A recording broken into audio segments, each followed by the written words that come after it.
उनका से हम कायल भइल बानी। हमार मन जोगे मिलल बाड़ू हो हमर रानी। हमर मन जोगे मिलल बाड़ा हो राजा जानी। हमर मन जोगे मिलल बाड़ा हो राजा जानी।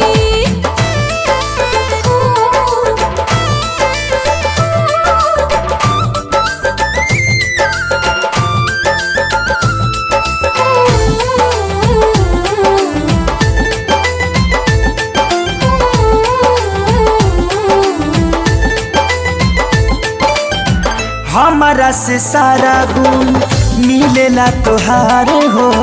यही से आँख मूदी कईने तोहसे प्यार हो।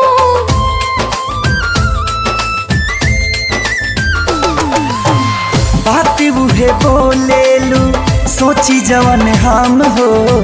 दिल के कनेक्शन में होला बड़ा दम हो। हमके बहुत भावे रानी रंग तोहर मुल्तानी। अपने ओरी खींचे हरदम चेहरा तोहर नूरानी।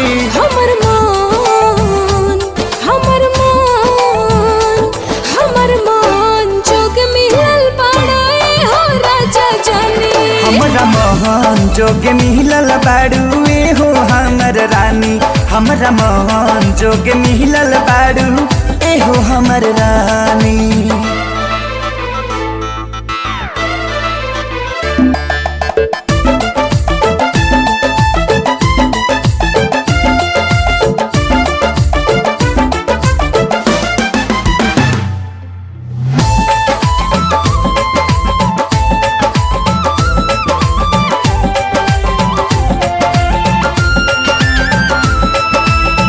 मन करे तोहरा के सील कली दिल में।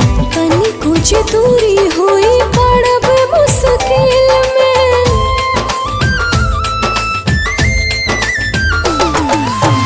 तोहरा ला हाजिर क दे जाने या परान हो।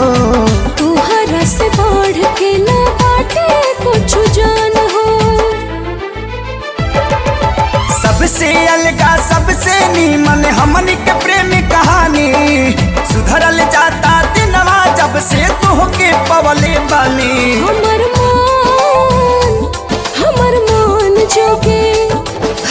मान जोगे मिलल बाड़ा हो राजा जानी। हमरा मोहन जोगे मिलल बाड़ू हो हमर रानी। हमर